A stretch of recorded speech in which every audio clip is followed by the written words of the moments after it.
Donc nous, on est IAD au CHU de Rouen, en secteur tête et cou. Et donc on va vous parler de la neurochirurgie éveillée. Tu as des mains ? Vas-y.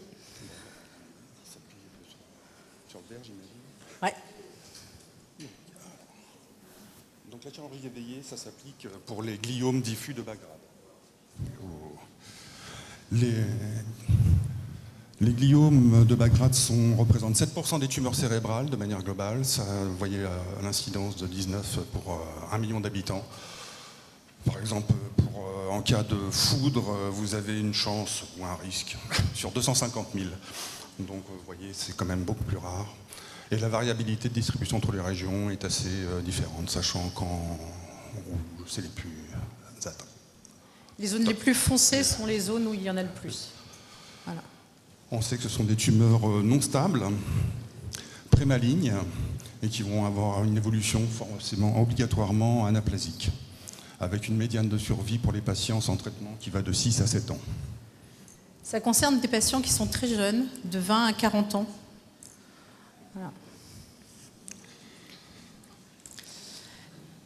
C'est des tumeurs souvent asymptomatiques et qui se révèlent le plus souvent par une crise d'épilepsie dans 90% des cas, mais aussi avec des troubles de mémoire de travail, d'attention. Donc on n'est pas forcément dans un burn-out, mais ça peut vous y conduire. Et elles révèlent ce que je disais, par les émotions et par la cognition sociale. Les gliomes de bas grade ne sont pas des tumeurs stables, donc vont évoluer, comme on disait tout à l'heure, de façon anaplasique. Les patients ne vont pas bien. Le volume de la tumeur sont les facteurs les plus significatifs à l'échelon individuel et le décès des patients survient après une dégradation neurologique. C'est des patients, quand on les rencontre, qui donnent le change. C'est-à-dire qu'on voit, quand on fait les bilans, qu'il y a des choses qui ne sont pas normales, mais quand on les rencontre, ça ne se voit pas. La prise en charge des gliomes, c'est la chirurgie, principalement.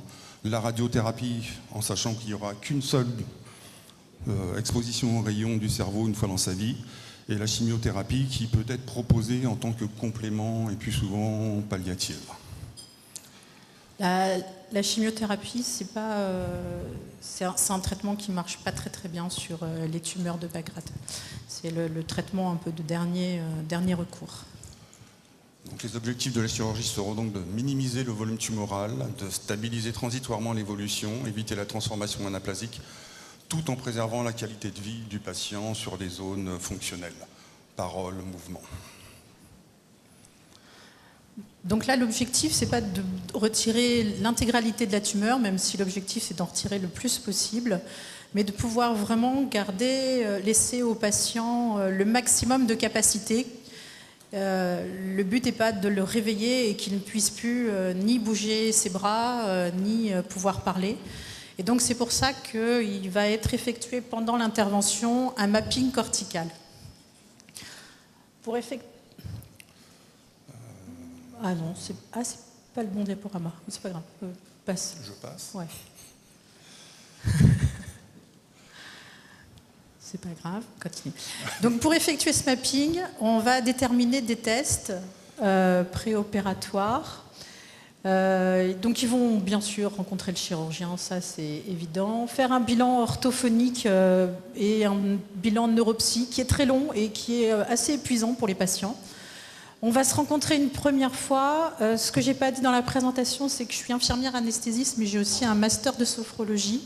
Et donc, du coup, j'essaye de les rencontrer le plus tôt possible après l'annonce de l'intervention chirurgicale pour que, justement, on puisse agir assez vite sur cette annonce qui est vraiment un choc traumatique et que je puisse leur proposer des exercices à faire tout au long de leur cheminement jusqu'à l'intervention et qui vont continuer à faire même en post-opératoire. Voilà le mapping. Donc, il est indispensable au chirurgien pour mettre en évidence les aires corticales, par exemple de l'éloquence, ou la connectivité sous-corticale. Donc, on fait les chirurgiens vont faire une stimulation électrique sur le cerveau pendant que le patient fera des exercices. Et avant la résection de la tumeur, pour s'approcher au plus près des berges de la tumeur, mais tout en laissant les zones fonctionnelles à peu près indemnes. Alors ce mapping, on le fait vraiment en fonction du patient. C'est-à-dire qu'on peut vraiment faire, par exemple, tous les tests en anglais parce qu'elle est prof d'anglais et qu'il ne faut absolument pas qu'elle perde cette compétence d'anglais pour pouvoir après avoir une vie professionnelle. Comme on peut le faire en hongrois, je l'ai fait en hongrois, c'est pas moi qui parlais, mais parce que c'était sa langue maternelle et que pour elle, c'était inconcevable de pouvoir perdre cette capacité dans sa vie. Donc les tests, ils sont vraiment très individualisés. Et ils sont basés sur les tests d'orthophonie. Donc, quand on est dans une tumeur qui va être donc dans une zone labiale, eh ben, on va faire des tests d'orthophonie avec une dénomination. Il y a une reconnaissance des objets, mais aussi des phrases longues. Et ces tests, ils se font tout le temps en double tâche, donc avec une tâche motrice de mouvement assez complexe du bras, parce que non seulement il faut qu'il ferme le poing, mais qu'il le rabatte sur son thorax.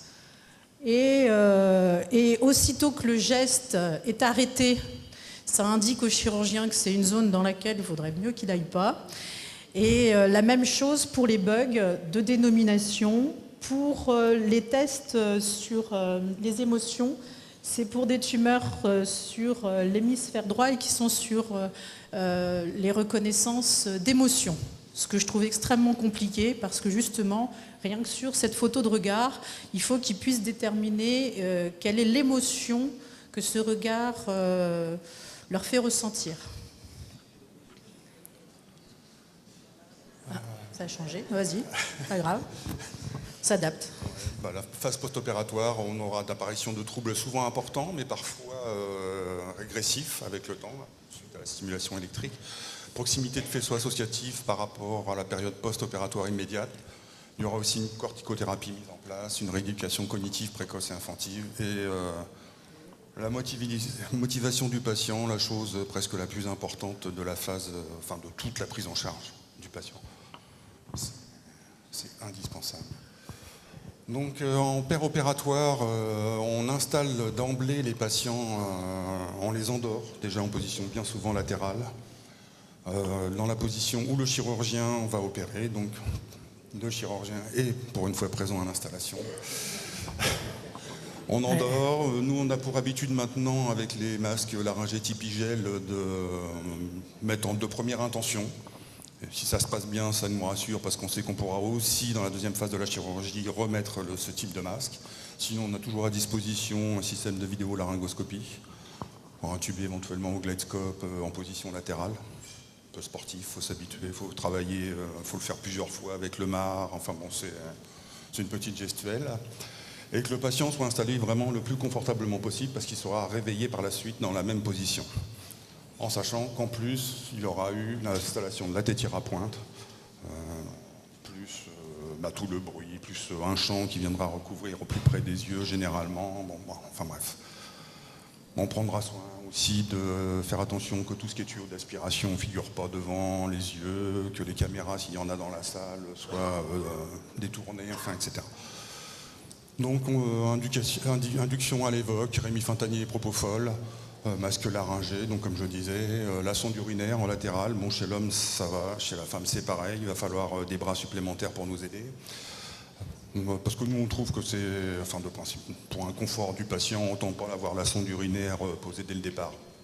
Pendant un temps, ça se faisait, ils sondaient les patients d'abord dans le service avant de nous les emmener. Pour le confort moral du patient, on ne trouvait pas ça terrible.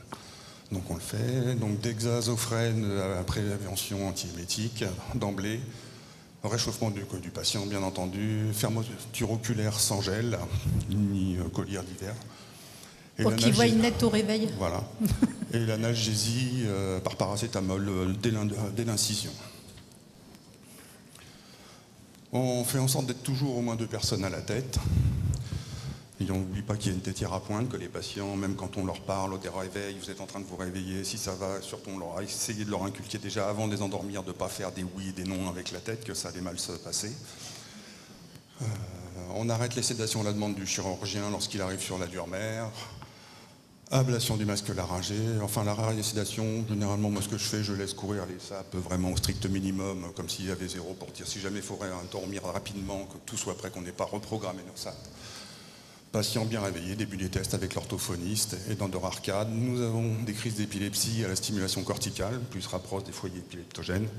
Et dans ces cas-là, c'est du sérum glacé qui normalement est à disposition des penseuses pour asperger le cerveau. C'est le meilleur moyen de faire passer les crises d'épilepsie. Dernièrement, on avait une équipe un peu moins aguerrie sur le sujet, même le chirurgien d'ailleurs, un jeune chirurgien, a demandé à ce qu'on fasse du Keppra parce que la patiente avait fait une crise. Le patient ne s'est jamais réveillé dans la foulée. Hein. Il dormait bien. Donc c'était un échec de la procédure. Donc là, moi, quand je suis en salle, j'essaye de toujours être présente quand mon état de santé me le permet. Je suis en phase 2 et donc on prend le temps vraiment dans l'éveil de les resituer dans l'espace. Vous êtes en train de vous réveiller, vous êtes sur le côté, votre tête est immobile, elle est fixée. En amont, il y a un gros travail d'information pour que justement, et de travail en sophrologie, pour que justement les patients ils se réveillent le plus calmement possible, le plus tranquillement possible. Et quand ils sont capables de dire c'est chrysoline en face, eh ben on peut commencer les tests. Une petite vidéo pour que vous puissiez vous rendre compte du déroulé pour la phase d'éveil.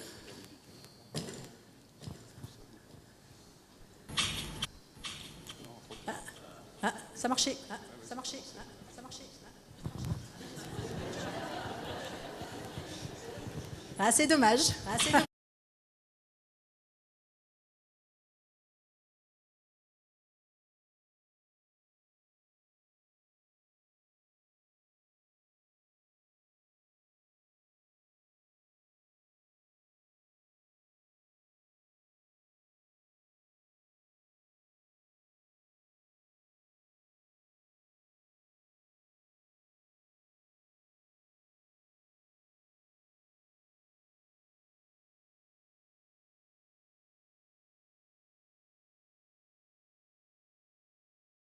Compétences assez pauvres dans ce domaine. Enfin, les tests, deuxième induction propofol, Rémi, plus ou moins curare, le masque laryngé, si échec, guilloté avec AirTrack ou Glidescope, ou bientôt nous allons avoir les vidéolaryngoscopes, fin de la résection et de la fermeture. On complète l'analgésie avant le réveil et dès que possible, nous réveillons les patients pour pouvoir évaluer leur bilan neuro.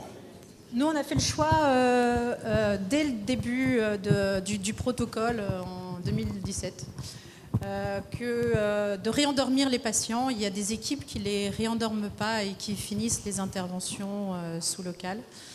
Les périodes de fermeture peuvent être un peu longues. Les patients sont épuisés par les tests qui peuvent durer 3/4 d'heure, 1 heure, qui leur demandent énormément d'attention, de concentration. Rien que nous, en le faisant sans avoir de problème neurologique, faire un mouvement comme ça pendant 1 heure tout le temps et être concentré sur de la dénomination alors qu'on est au bloc opératoire, sur le côté, ça demande beaucoup, beaucoup d'énergie. Donc derrière, on leur offre une petite sieste. Et là, je laisse Chrysoline. C'est son domaine. Alors, qu'est-ce que je fais comme travail avec eux en sophrologie ? J'essaye de voir avec eux pour les faire travailler des exercices de respiration, de relaxation. Des exercices où justement on va être très fin dans... je me mets dans ma bulle, je me concentre et j'essaye d'être à l'écoute des perceptions de mon corps. Pourquoi ? D'abord parce que ça va leur servir aussi dans leur vie après, mais parce que pour l'intervention, c'est extrêmement intéressant d'avoir, j'ai des fourmillements dans la jambe droite, là il y a des signes qui ne sont pas normaux, et ça s'apprend de justement avoir ce regard, cette écoute du corporel, des exercices sur les ressentis émotionnels, de développement de capacité. Ils pensent que comme ils sont malades, ils ne peuvent rien faire. Et ils découvrent qu'en fait, ils peuvent faire plein de choses. Et on a ensemble plusieurs axes de travail. Alors la diminution de l'anxiété, ça elle est présente tout le temps. Quand on explique à n'importe qui qu'on va l'opérer du cerveau, le crâne ouvert, et que c'est lui qui va guider les gestes du chirurgien, ils n'arrivent pas tranquilles. Augmenter leur concentration, leur attention. Non seulement les tests, mais aussi la pathologie et le traitement. Ils prennent, on a dit, ils prennent du Keppra parce que c'est souvent révélé par de l'épilepsie. Ça atteint beaucoup l'attention, la concentration. C'est des patients très jeunes. Donc, dans leur vie, il y a une grosse fracture avec l'annonce de la maladie. Leurs professionnels étaient au top. Enfin, ils ont vraiment des chocs émotionnels et donc des troubles de l'attention, de la concentration. Je les fais travailler en autonomie parce que comme ça, c'est pour eux le plus intéressant. Et puis, de faire travailler sur un projet d'avenir. C'est eux qui déterminent ce projet. Diminution de l'anxiété, ben, on part de la... Ça, c'est la représentation qu'ils ont de la chirurgie. Voilà, ils arrivent, la seule chose qu'ils savent, c'est que c'est comme ça que ça va se passer. Voilà, donc on part quand même avec... T'as été trop vite. On part avec l'idée et le préconçu qu'ils ont de la chirurgie. On fait un gros travail d'information sur toutes les étapes et comment ça se déroule jusqu'à ce que quand ils arrivent la veille au soir, il n'y ait aucune zone d'ombre et aucune question. Voilà. Mais ils ont des représentations qui peuvent être justement celles du cinéma. On démarre de ce qu'ils sont, des êtres uniques, hein.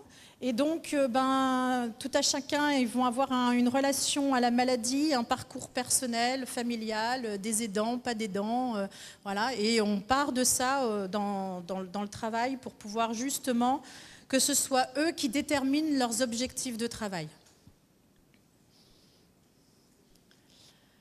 Vais-je avoir mal?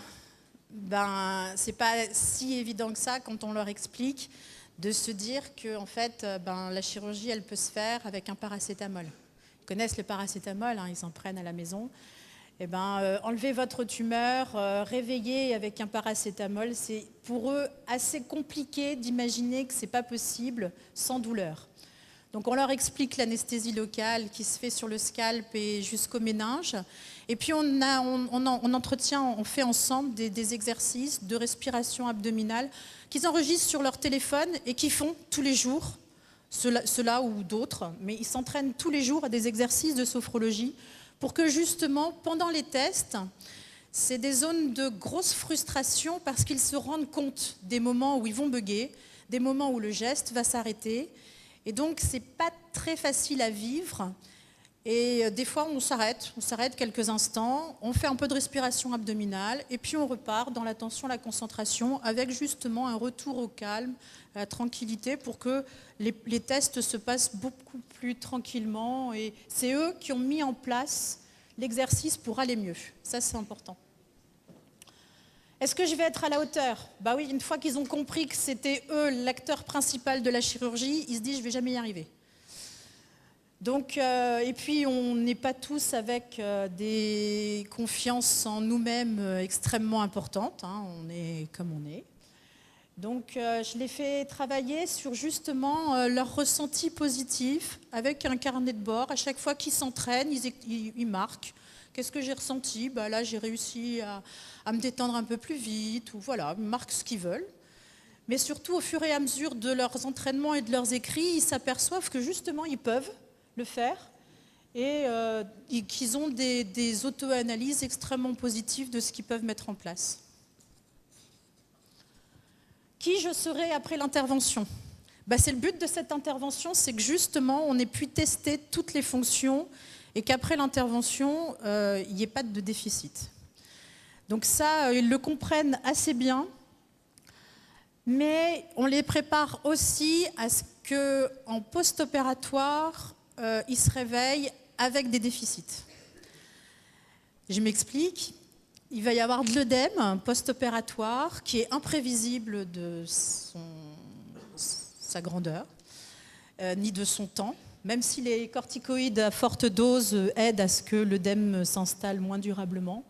Et donc, ils peuvent très bien se réveiller avec un membre qui ne bouge plus ou aphasique. Et on fait ensemble un exercice de sophrologie qu'ils font dès le lendemain en soins intensifs, qui est un exercice de visualisation d'un avenir positif pour eux. Ils choisissent un projet qu'ils veulent faire. Alors, ça peut être un pique-nique avec leurs enfants cet été, ça peut être un mariage. J'ai reçu des photos de mariage. C'est eux qui choisissent le projet professionnel, le projet personnel qui leur amène le plus de bonheur, de joie. Et donc, ils vont l'écouter dès le retour en soins intensifs et les premiers jours pour que justement, ça les aide à se dire, voilà, je sais que là, en ce moment, je ne suis pas au mieux de ma forme, mais que dans quelques mois, ce moment-là, je vais le vivre. L'autonomie du patient, c'est un axe auquel je porte beaucoup d'attention parce que on est beaucoup dans du soin où tout le monde sait mieux que la personne soignée comment ça se passe pour elle. Donc j'aime beaucoup les amener à dire que c'est eux qui savent ce qu'ils ressentent, ce qu'ils perçoivent et quelles sont les choses qu'ils peuvent travailler ensemble et que c'est grâce à leur travail qu'ils arrivent à changer des choses. Et là, ça fait écho un peu. Alors la sophrologie, c'est un plus, mais c'est vraiment le travail de toute une équipe. Donc l'orthophoniste, la neuropsy, le chirurgien. Et il est indispensable que justement cette équipe elle ait des informations, un discours qui soit commun. La moindre information qui va être discordante, même si c'est un détail sur l'heure d'arrivée à l'hôpital, va mettre en branle la confiance qu'ils ont en l'équipe. Et elle est indispensable pour que justement ils vivent cette intervention le plus tranquillement possible, et c'est possible. On est bien ? On est bien.